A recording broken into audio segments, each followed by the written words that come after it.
Siapa yang punya anak laki dan sudah mulai curhat bahwa dia suka sama temennya yang perempuan? Ada? Pernah? Iya. Pernah, Bun? Iya. Awalnya pusing nggak, Bun? Nggak juga. Terus diapain ngomong sama anak? Nah, itu yang benar. Fahamilah bahwa itu adalah lazim, fahamilah bahwa itu adalah sesuatu yang Allah ciptakan anugerah, ya. Tetapi diberitahu bahwa dalam Islam yang diatur adalah pertemanannya. Dilarang berdua-duaan karena bukan murim, laki-laki perempuan di tempat sepi. Itu berlaku untuk kita juga, Bu. Bukan hanya anak-anak, ibu-ibu juga kalau sama Pak RT berduaan nggak boleh, Bu. Bukan cuman sama anak-anak, ya. Walaupun ibu bilang mau ambil surat keterangan, bikin KTP, walaupun di teras rumah RT. Makanya kalau mau ketemu Pak RT, telepon dulu Bu RT-nya. Bu, nanti saya mau ketemu ibu, ya. Begitulah kira-kira, ya. Kenapa? Saya saat ini selain mengurus narkoba, 10 tahun terakhir mengurus anak-anak yang berubah orientasi seksualnya.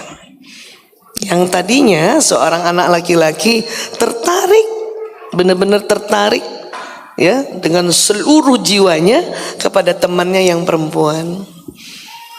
Tapi karena dia mau curhat sama ibunya untuk melepaskan saja karena cinta nih, 5 tempat di otak goncang, lebih parah dari narkoba sebetulnya ini, ya. Dia mau curhat sama ibunya pada kelas 5 SD nih. Bunda, aku seneng banget lihat temen aku dan aku kayaknya naksir deh. Bundanya langsung tanya, siapa? Dia menyebut salah satu nama teman perempuannya. Bunda langsung gusar. Kenapa? Bunda ketakutan bahwa anaknya nanti pacaran. Wah, gitu kan. Karena dalam Islam menurut Bunda, ya, mengartikan bahwa tidak boleh pacaran. Mengartikan bahwa tidak boleh ada rasa tertarik pada lawan jenis.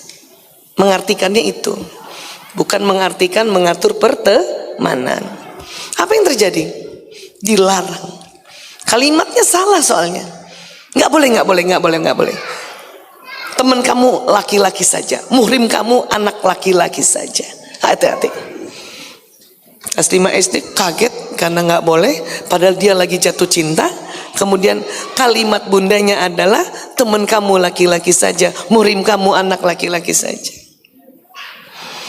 Waktu SMP dia juga tanya lagi, karena apalagi SMP itu udah yang namanya hormon luar biasa, bergetar otaknya 5 tempat. Bunda, aku mau cerita, aku senang sama Aisyah. Masya Allah, ini nama samaran ya. Iya, si anak namanya Fahri. Samaran juga. Itu juga bundanya tambah marah, nggak boleh. Kamu sama anak laki aja mainnya. Murim kamu tuh laki-laki. Tahu nggak Bu? Semester 4 jadi gay. Nauzubillah min zalik. Padahal lahir normal, sampai SMP juga normal. Ini yang saya maksud bahayanya orang yang sedang jatuh cinta karena 5 bagian otaknya bergetar, kemudian salah dimasukkan, ya, sebuah konsep. Cilakanya aktivis yang mengajak orang untuk merubah orientasi seksual itu mendunia, karena juga disupport oleh dunia, ya. Kalau bahasa gampangnya, aktivis LGBT ini disupport oleh dunia. Kita nggak tahu, ya kan? Wah, saya waktu dengar anamnesis, karena dia cerita, saya cari tahu kenapa permasalahan di awalnya apa, ya itu tadi. Maka sekali lagi, pahamilah orang jatuh cinta itu luar biasa, ya. Saya juga punya 4 anak laki-laki dan 1 perempuan, lewati masa-masa itu juga. Nasihat saya seperti ibu tadi, ya, alhamdulillah. Jadi bu, kalau anak laki-laki ibu naksir anak perempuan, bersyukur dulu. Keras-keras ibu bilang alhamdulillah, ya Allah. Daripada Fahri naksir Ahmad. Ya kan? Bener ya bu? Kebalikannya juga nanti anak perempuan, ya, dia ya naksir teman laki-laki, alhamdulillah. Supaya apa? Supaya mereka tidak tegang, dalam rangka dia sedang menghandle 5 bagian otak ini yang sedang bergoncang. Ya. Saya sebelum menasehati pertemanan tanya dulu. Ada anak keempat saya, Mas Jaler, dia cerita dia naksir sama temannya, disebutlah nama temannya. Alhamdulillah ya Allah, alhamdulillah. Saya tanya sama dia, kenapa kamu naksir dia nak? Cantik bu. Wah, benar. Karena kata Rasulullah SAW, kalau mau mencari calon istri, ya, li jamaliha, lihat kecantikannya. Bener aja dulu bu. Namanya juga anak lagi jatuh cinta, dan itu benar kan? Terus kenapa kamu naksir sama dia nak? Kaya bu. Tambah benar.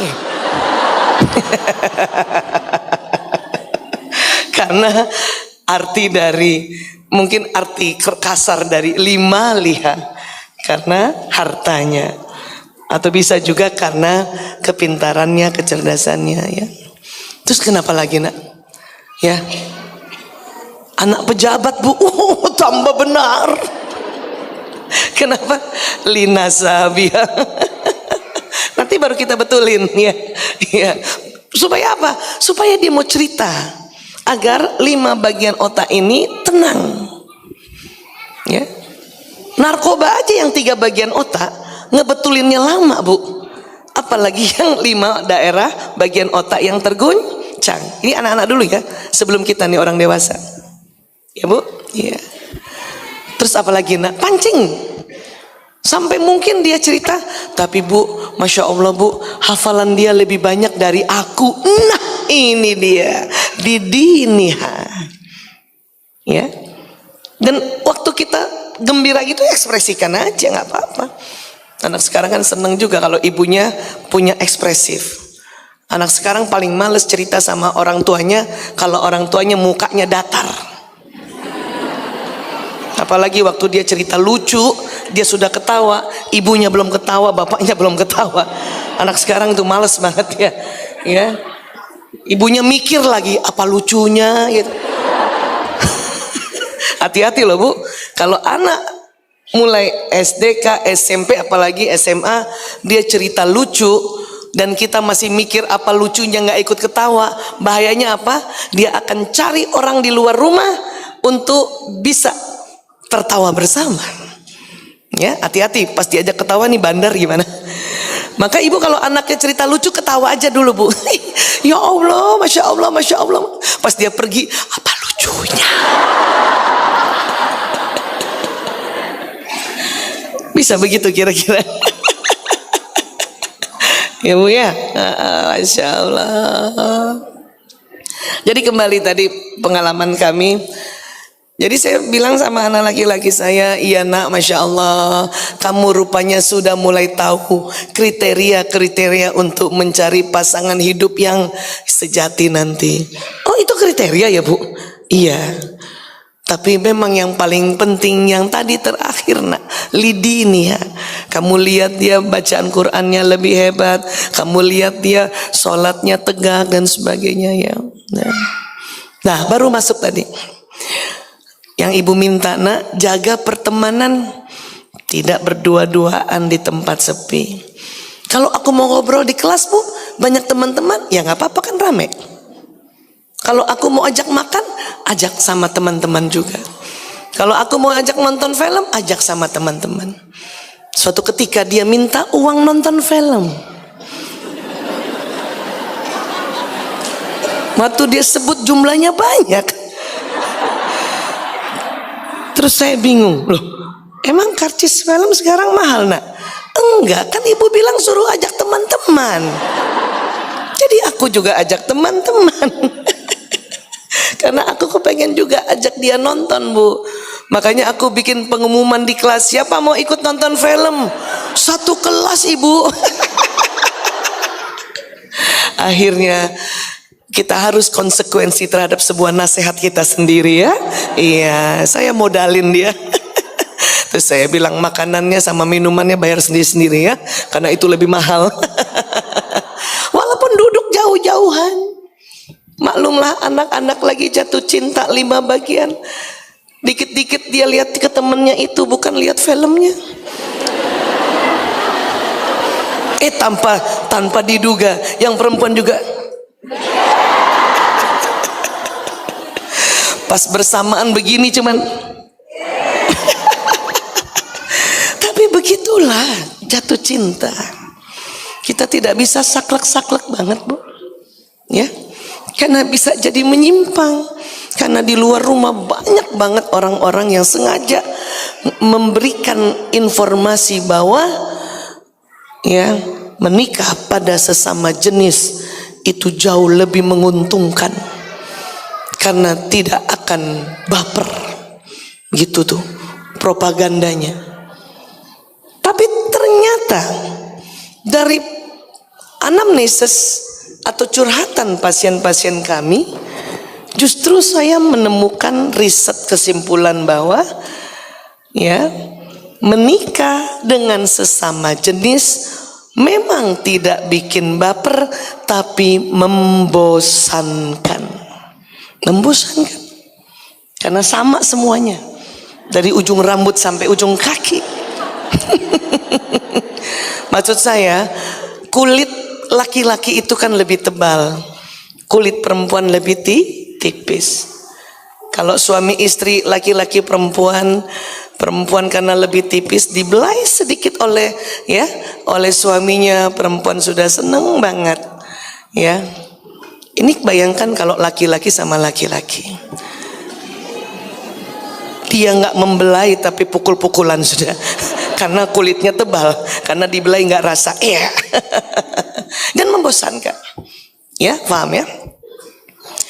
Artinya, kalau nanti kita berumah tangga dengan seseorang yang memang bukan sama jenis kelamin kita, mungkin baper sering.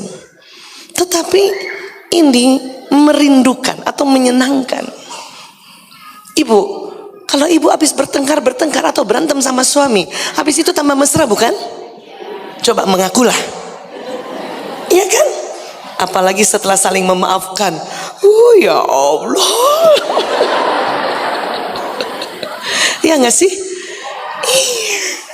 Karena memang pertengkaran dalam rumah tangga itu ya dipentingkan juga. Maksud saya penting kenapa? Karena memang kita ada pola pikir yang berbeda. Pola pikir yang berbeda. Tapi luar biasanya setelah saling memaafkan, ya, entah istri duluan yang saling memaafkan atau minta maaf atau suami duluan,